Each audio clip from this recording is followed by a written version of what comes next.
இது ஃபர்ஸ்ட் மலேசியாவின் செய்திகள் உங்களுக்காக.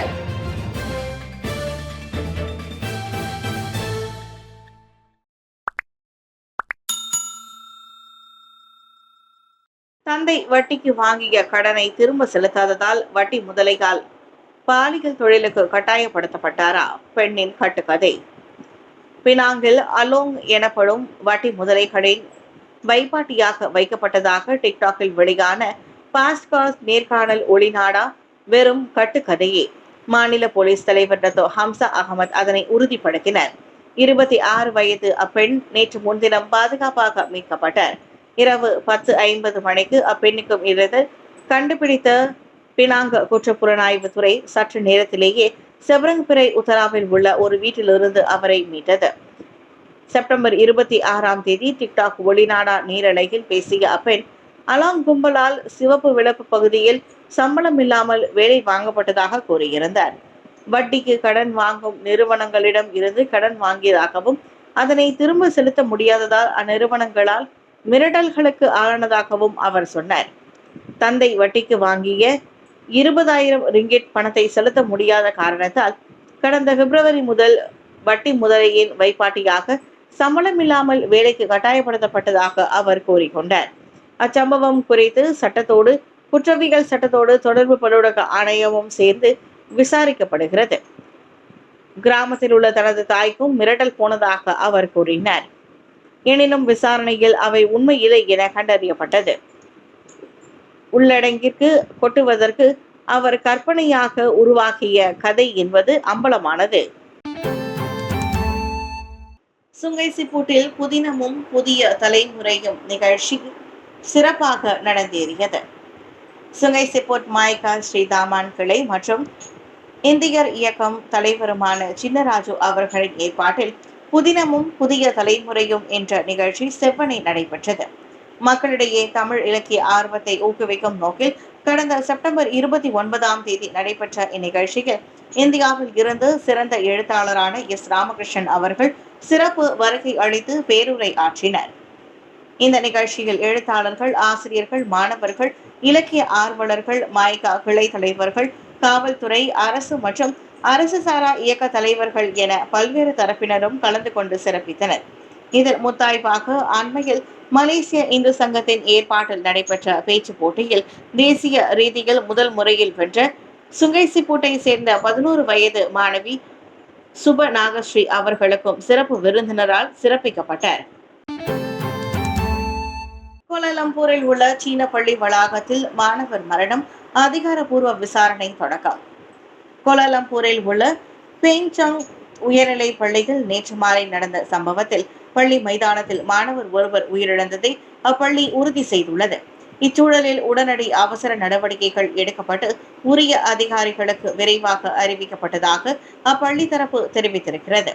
உடனடி முதலுதவி சிகிச்சைகள் இருந்த போதிலும் அந்த மாணவர் இறந்ததை மருத்துவ பணியாளர்கள் உறுதிப்படுத்தியுள்ளனர். இதனிடையே இறந்த அந்த மாணவர் 13 வயது மாணவி என்றும் அப்பள்ளியின் தங்கும் விடுதியில் தங்கி படிக்கும் அவர் 8வது மாடியில் இருந்து விழுந்ததாகவும் கூறப்படுகிறது. எனினும் இச்சம்பவம் குறித்த அதிகாரப்பூர்வ தகவல்கள் எதனையும் போலீஸ் இன்னும் வெளியிடவில்லை. இந்நிலையில் பொதுமக்கள் தவறான ஆர்வங்களை வெளியிட வேண்டாம் என்று பள்ளி தரப்பு வலியுறுத்தியுள்ளது. பினாங்கில் 54,000 ரிங்கிட் மதிப்பிலான போலி ஆராய் முத்திரையிலான தலைக்கவசங்கள் பறிமுதல். போலி ஆராய் முத்திரையை பயன்படுத்தி விற்பனைக்கு வைக்கப்பட்ட 216 தலைக்கவசங்களை உள்நாட்டு வாணிபம் மற்றும் வாழ்க்கை செலவின அமைச்சின் பினாங்கு கிளை பறிமுதல் செய்துள்ளது. அவற்றின் மொத்த மதிப்பு 54,000 ரிங்கிட் ஆகும் என பினாங்கு KPDN இயக்குனர் ஜெகன் சுப்பிரமணியம் தெரிவித்தார். நிபோங் தெபால் சுங்கை பகாப்பில் உள்ள வணிக தடம் ஒன்றில் நேற்று நடத்தப்பட்ட சோதனையில் அவை கைப்பற்றப்பட்டன. அசல் ஆராய் முத்திரைக்கான காப்புரிமையை வைத்திருக்கும் நிறுவனத்தின் பிரதிநிதிகளுடன் அச்சோதனை மேற்கொள்ளப்பட்டது. அசல் முத்திரையின் உரிமையாளர் தயாரிக்காத ஹெல்மெட்டுகளை போலி முத்திரையுடன் விற்றதாக புகார்கள் எழுந்ததால் மோட்டார் சைக்கிள் உபரி பாகங்கள் மற்றும் தலைக்கவசங்களை விற்கும் அக்கடையில் அச்சோதனை நடத்தப்பட்டது. மேல் விசாரணைக்காக கடை உரிமையாளரின் வாக்குமூலம் பதிவு செய்யப்பட்டுள்ள நிலையில் 1987ஆம் ஆண்டு காப்புரிமை சட்டத்தின் கீழ் அச்சம்பவம் விசாரிக்கப்படுகிறது. லஹடத்து ஊடுருவல் வழக்கில் 7 பிலிப்பைன்ஸ் வாசிகளுக்கு மரண தண்டனை உறுதி. 11 ஆண்டுகளுக்கு முன்பு லஹடத்தூவில் ஊடுருவி நாட்டின் மாமன்னருக்கு எதிராக போர் தொடுத்ததற்காக 7 பிலிப்பைன்ஸ் ஆடவர்களுக்கு இன்று நீதிமன்றம் மரண தண்டனையை உறுதிப்படுத்தியது. 49 வயது தொடங்கி 75 வயதுடைய இந்த பிலிப்பைன்ஸ் ஆடவர்களின் மேல்முறையீடுகளை நிராகரித்து இன்று கூட்டரசு நீதிமன்றம் இம்முடிவை எடுத்துள்ளது. கடந்த 2013ஆம் ஆண்டில் பிப்ரவரி 12 மற்றும் ஏப்ரல் 10ஆம் தேதிகளில் லஹடத்துவின் கம்போங் டிண்டாவில் ஆயுதம் ஏந்திய இந்த ஊடுருவல் குழுவுடன் ஏற்பட்ட மோதலின் போது 9 மலேசிய பாதுகாப்பு பணியாளர்கள் மரணமடைந்தனர் என்பது குறிப்பிடத்தக்கது. தாய்லாந்தில் 2 அடுக்கு பேருந்தின் டயர் வெடித்து தீ ஏற்பட்டதில் மாணவர்கள் உட்பட 23 பேர் பலி. தாய்லாந்து சாலைகளில் 10 ஆண்டுகளில் நிகழ்ந்த மிக மோசமான சம்பவமாக தலைநகர் பாங்காக்கில் 2 அடுக்கு பேருந்தில் ஏற்பட்ட தீயில் சிக்கி மாணவர்கள் உட்பட குறைந்தது 23 பேர் பலியாகினர். செவ்வாய்க்கிழமை நிகழ்ந்த அச்சம்பவத்திற்கு பேருந்தின் டயர் வெடித்ததே காரணம் என்பது சிசிடிவி கேமரா பதிவின் மூலமாக சம்பவத்தை நேரில் பார்த்த சாட்சிகள் வாயிலாகவும் கண்டறியப்பட்டது. டயர் வெடிப்பால் கிளம்பிய தீப்பொறிகள் எரிவாயு டாங்கியில் வெடித்ததால் தீ வேகமாக பரவி முழு பேருந்தையே நாசமாக்கியதாக தாய்லாந்து போலீசின் இடைக்கால தலைவர் சொன்னார். கல்வி சுற்றுலாவுக்காக 39 மாணவர்கள் 6 ஆசிரியர்கள் ஆகியோரை ஏற்றியிருந்த அப்பேருந்து வட தாய்லாந்துக்கு திரும்பும் வழியில் பாங்காக் நகர நெடுஞ்சாலையில் தீப்பிடித்தது. தீ ஏற்பட்டதும் அங்கிருந்து தப்பியோடிய பேருந்து ஓட்டுநரை போலீஸ் தேடி வருகிறது.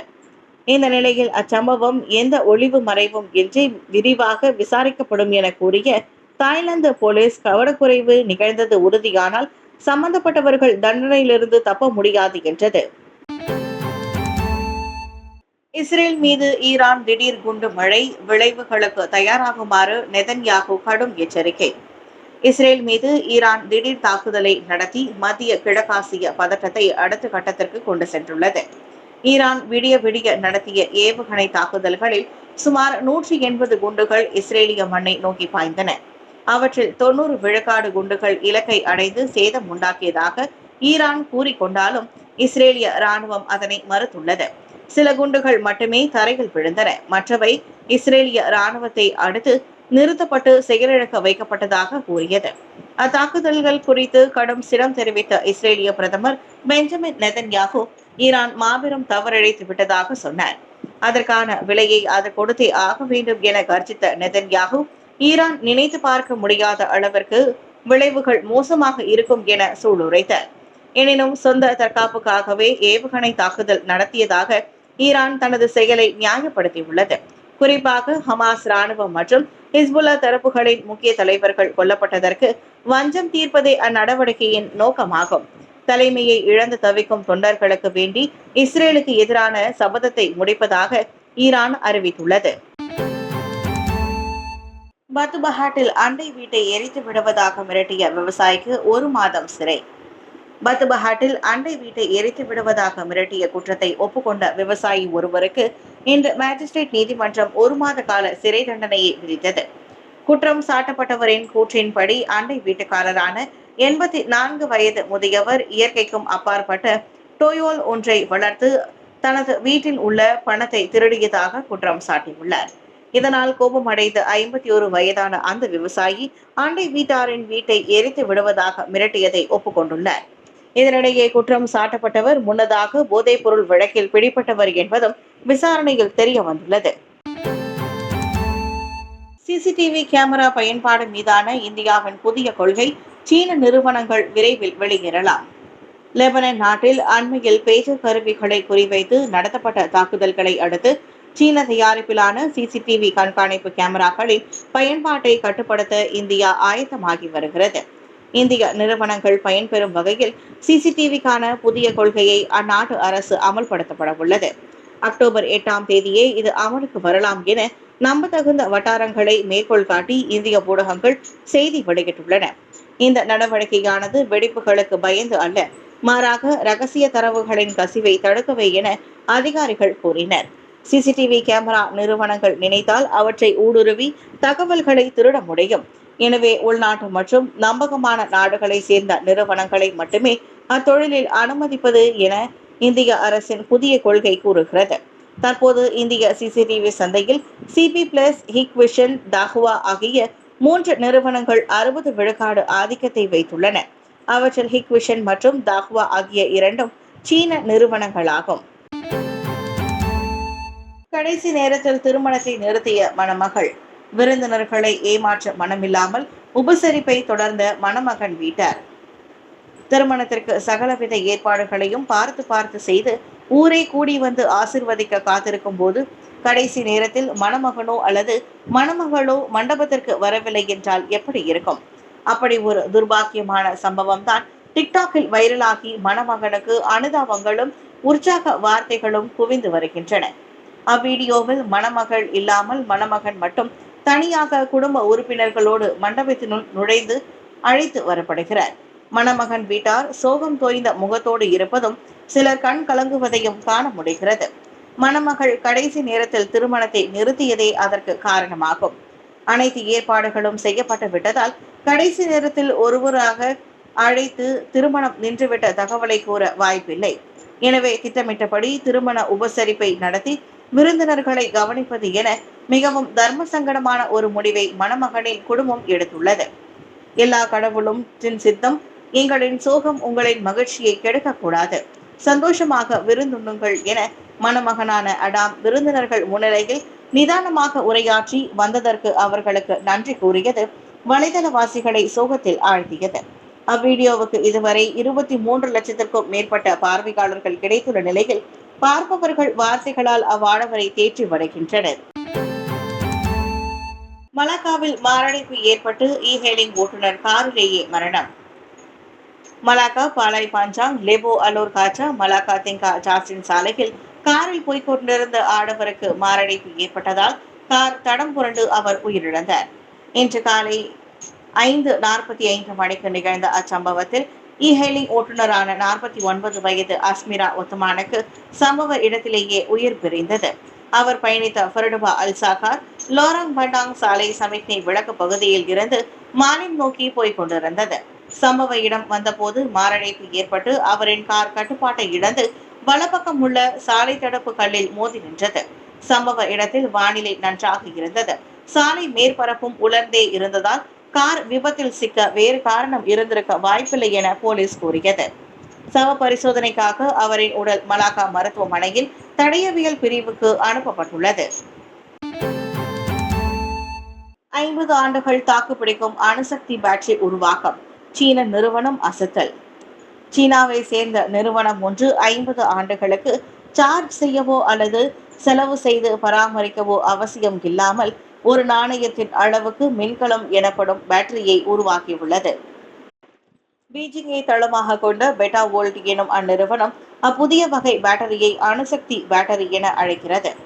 BV100 என பெயரிடப்பட்டுள்ள அந்த பேட்டரிகள் அமெரிக்க, ஐரோப்பிய நாடுகளின் அறிவியல் ஆராய்ச்சி கண்டுபிடிப்புகளையே முந்தும் புதிய தொழில்நுட்பம் என பெட்டா வோல்ட் தெரிவித்துள்ளது. 100 மைக்ரோவாட் மற்றும் 3 வோல்ட் மின் அழுத்தத்துடன் 15x15x15 மில்லிமீட்டர் அளவை கொண்டுள்ள இந்த பேட்டரிகள் நிக்கலின் கதிரியக்க ஐசோடோப்ஸை பயன்படுத்தி ஆற்றலை உற்பத்தி செய்கின்றன. 2025ஆம் ஆண்டு வாக்கில் 1 வாட் மின்சாரத்தை உற்பத்தி செய்யும் திறன் கொண்ட அளவிற்கு இந்த தொழில்நுட்பத்தை மேம்படுத்த அந்நிறுவனம் இலக்கு கொண்டுள்ளது. இன்னமும் மேம்பாட்டு கட்டத்தில் இருக்கும் அந்த பேட்டரிகள் பரிசோதனை கட்டத்தை முடிக்க வேண்டும். பிறகு தேவையான அனைத்து அனுமதிகளையும் பெற்றதும் வணிக ரீதியிலான பேட்டரி உற்பத்தி தொடங்கும் என எதிர்பார்க்கப்படுகிறது. வருங்காலத்தில் விவேக கைபேசிகளும் அவை பயன்படுத்தப்படலாம்.